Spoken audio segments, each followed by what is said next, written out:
2.2.2 Wireless media. Exchange of information between two devices can be possible through electromagnetic waves. No wires are needed in this case. This is known as wireless media.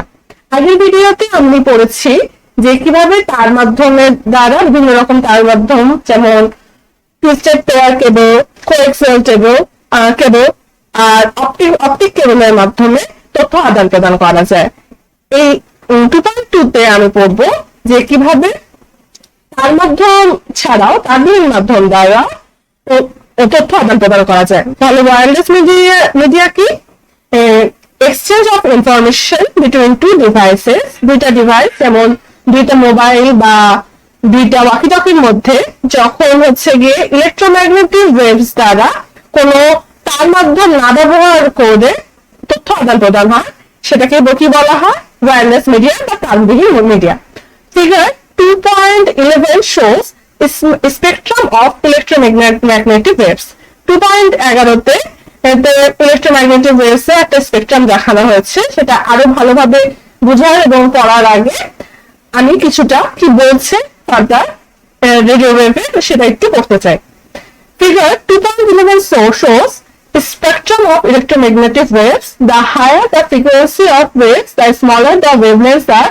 Two portions of the electromagnetic spectrum have played key roles in modern communication: radio wave and microwave. তাহলে কি electromagnetic স্পেকট্রামে দুইটা অংশ, radio wave এবং microwave, modern কমিউনিকেশনে অনেক গুরুত্বপূর্ণ।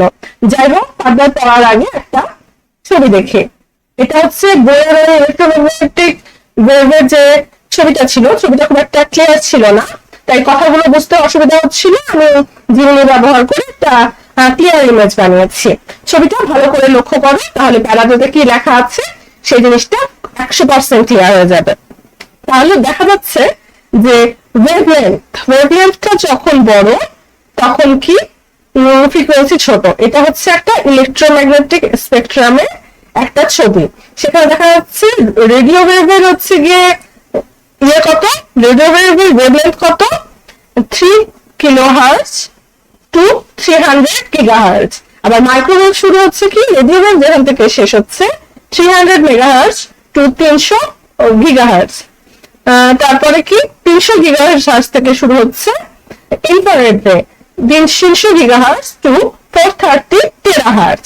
এখন infrared রে এর উদাহরণ হচ্ছে গিয়ে যে রিমোট কন্ট্রোল টিভিতে দেখা যায় না, যে রিমোট কন্ট্রোল টিভিতে যে টিভিকে নিয়ন্ত্রণ করতে যে ফ্রিকোয়েন্সিটা ব্যবহার করা হয় সেটা হচ্ছে ইনফ্রারেড রশ্মি।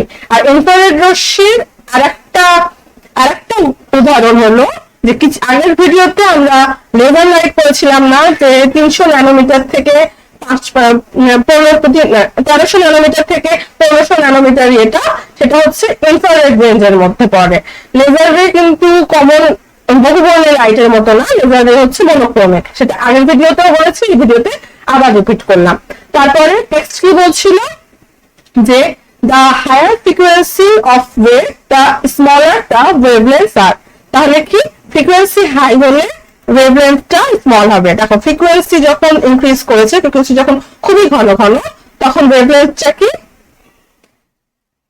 ফ্রিকোয়েন্সি ইনক্রিজেস ওয়েভলেন্থটা কি ছোট হয়েছে, ডিক্রিজ করেছে। কিন্তু যখন ফ্রিকোয়েন্সিটা বড় তখন ওয়েভলেন্থটা কি, যখন ফ্রিকোয়েন্সি ছোট তখন ওয়েভলেন্থ একরকম, মানে দুটা wavelength decreases, frequency increases. Frequency বেশি হলে ওয়েভলেন্থ হচ্ছে ছোট, দুইটা ফ্রিকোয়েন্সি হচ্ছে যে ফ্রিকোয়েন্সি হচ্ছে number of wave cycle pass A point per second, মানে পার সেকেন্ডে যতবার হচ্ছে গিয়ে যতটা ওয়েভলেন্থ এরকম করে সাইকেল করে সেটাকে বলে ফ্রিকোয়েন্সি। তাহলে কি ওয়েভলেন্থ আর ফ্রিকোয়েন্সি হচ্ছে বিপরীত দিকে চলে। ওয়েভলেন্থ বাড়লে ফ্রিকোয়েন্সি কমে, আবার ফ্রিকোয়েন্সি কমলে ওয়েভলেন্থ বাড়ে। এই জিনিসটা খুব সুন্দরভাবে লেখা রয়েছে। এছাড়াও স্পেকট্রামে শুধু রেডিও ওয়েভ, মাইক্রোওয়েভ, ইনফ্রারেড রে বা লেজার রে নাই, ফ্রিকোয়েন্সির মধ্যে যে ভিজিবল লাইট আছে, আমরা জানি সূর্যরশ্মিটাকে ডিভাইড করলে আবার 7টা রশ্মিতে পরিণত হয়, যেটা হচ্ছে গিয়ে রংধনুর 7 রং বলে পরিচিত। এবং সবগুলো রং একত্রিত হয়ে কি হয়, ভিজিবল সানলাইট বা সাদা রশ্মি আমরা যেটা দেখে থাকি। এছাড়াও আছে স্পেকট্রামে কি আল্ট্রাভায়োলেট রে, যেটার জন্য সানস্ক্রিন বা ব্যবহার করা হয়, এটা একটা ক্ষতিকর রশ্মি। এটা এটা তারপরে আছে হচ্ছে এক্স রে, যেটা ব্যবহার করে হাড্ডি টাড্ডি এগুলো শরীরের মধ্যে জিনিসগুলো দেখা হয়।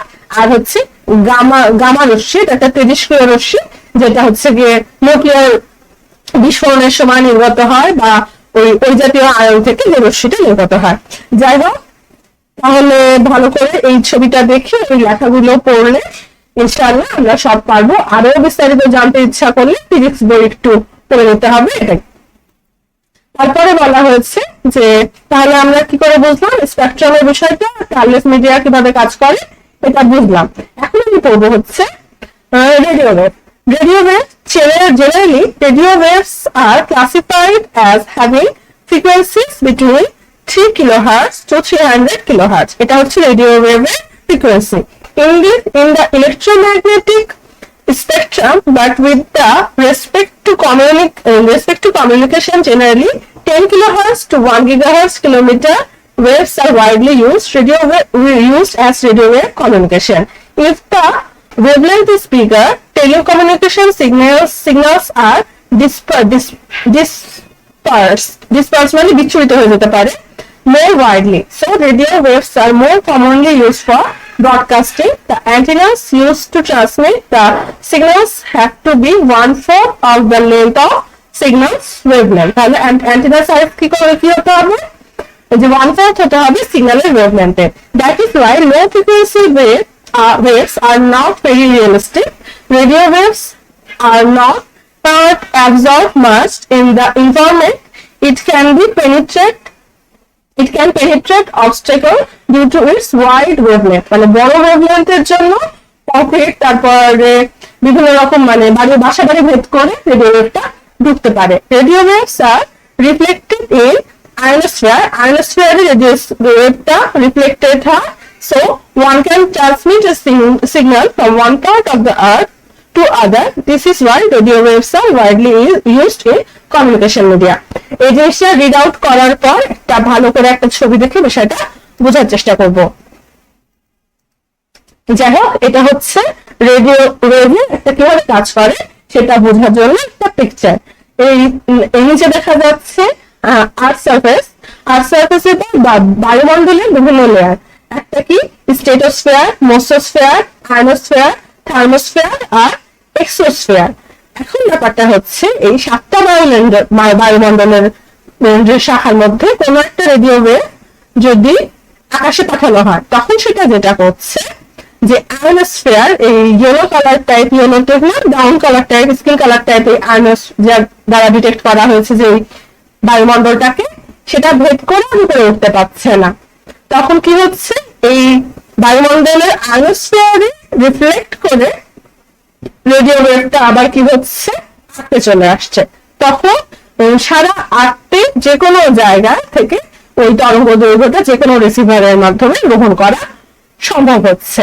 এখন বলা হচ্ছে যে আমরা যে কিছুক্ষণ আগে পড়লাম যে রেডিও ওয়েভ হচ্ছে গিয়ে যে কত থেকে কতর মধ্যে হলেও মাত্র কত থেকে কত ব্যবহার করা হয়। ফার্স্টের দিকেই দেখো লেখা আছে যে generally radio waves are classified of having frequencies between 3 kilohertz to 300 gigahertz in electromagnetic spectrum. মানে বর্ণালীতে যদিও 3 কিলোহার্টজ থেকে 300 কিলোহার্টজ এর কথা বলা হয়েছে, কিন্তু ব্যবহার করা হয় কত, 10 কিলোহার্টজ টু 1 গিগাহার্টজ বা 30 কিলোমিটার টু 30 সেন্টিমিটার ওয়েভলেন্থ। সেটা কেন করা হয় সেটাও ছবিতে খুব সুন্দরভাবে এক্সপ্লেন করা আছে। দেখো এই ছবি, এখানে একটা ক্যালকুলেশন লেখা আছে, সেখানে একটা দেখা আছে C equal to F into lambda. Lambda হচ্ছে একটা গ্রিক অক্ষর, যেটাকে হচ্ছে গিয়ে ওয়েভলেন্থ প্রকাশ করতে ব্যবহৃত হয়। আর ফ্রিকোয়েন্সি তো আমরা জানি যে যতগুলো পিক থাকবে পার সেকেন্ড সেটা হচ্ছে কি ফ্রিকোয়েন্সি। তাহলে ফ্রিকোয়েন্সি কাকে বলে, number of wave cycles per point. মানে আমি আবার একটু স্পেকট্রামের ছবিটা দেখাতে চাই।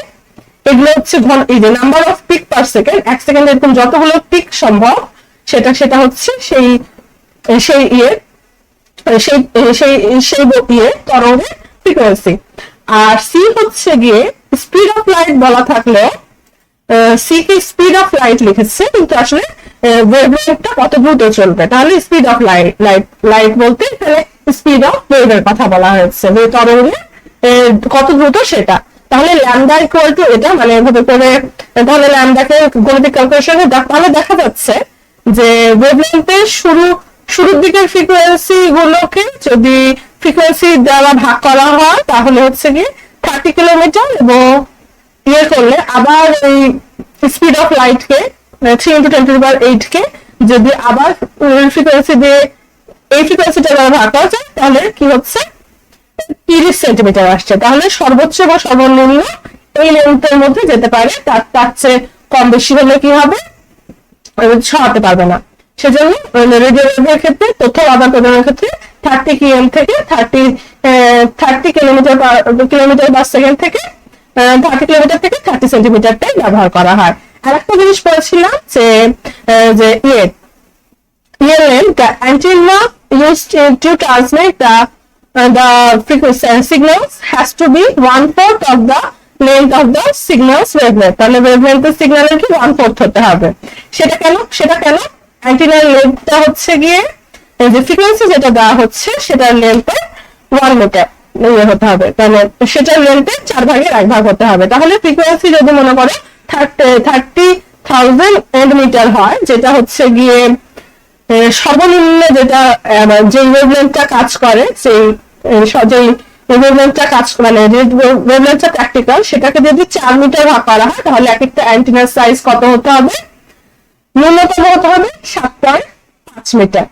এটা কি আশা করি আমরা বুঝতে পেরেছি যে অ্যান্টেনার সাইজটা, এটা মানে বইটা কি এক্সপ্লেন করেছে। আশা করি আরো কয়েকবার এই ভিডিওটা মানে বইয়ের সাথে ছবি দেখে মিলিয়ে ভিডিওটা দেখে এই জিনিসটা কমপ্লিটলি ক্লিয়ার হয়ে যাবে। মানে সহজ কথা হচ্ছে, যদি রেডিও ওয়েভের চেয়ে বেশি তরঙ্গ দৈর্ঘ্যের সিগন্যাল পাঠানো হয় তাহলে সেটা কি করবে, বায়ুমণ্ডল ভেদ করে স্পেসে চলে যাবে।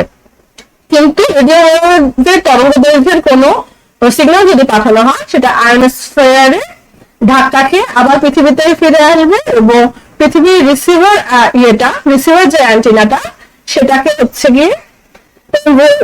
হচ্ছে সর্বোচ্চ যেটা ওয়েভলেন্থ, সর্বনিম্ন যেটা ওয়েভলেন্থ আর কি, সেটা 4 ভাগের 1 ভাগ হতে হবে। এবং সেই রকম অ্যান্টেনা এই তথ্যগুলোকে ধাক্কা খেয়ে গোটা পৃথিবীতে এরকম ছোট ছোট অ্যান্টেনা 4 ভাগের 1 ভাগ সাইজের অ্যান্টেনা লাগানো থাকবে, সেই অ্যান্টেনাতে তথ্যগুলো রিসিভ করবে।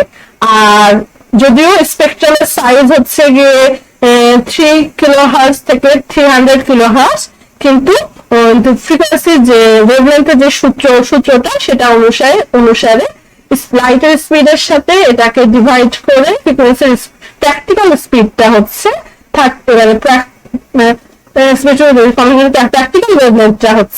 30 কিলোমিটার টু 30 সেন্টিমিটার ওয়েভলেন্থ। এই জিনিসটা খুব ভালো করে পড়তে হবে। আর একটা বিষয়, রেডিও ওয়েভের ওয়েভলেন্থটা অনেক বড় হওয়ার সেটা কংক্রিট মাধ্যমে ধাক্কা খেয়ে নষ্ট হয়ে যায় না, সেটা কি করে কংক্রিট মাধ্যম ভেদ করে বাসা বাড়িতে প্রবেশ করতে পারে।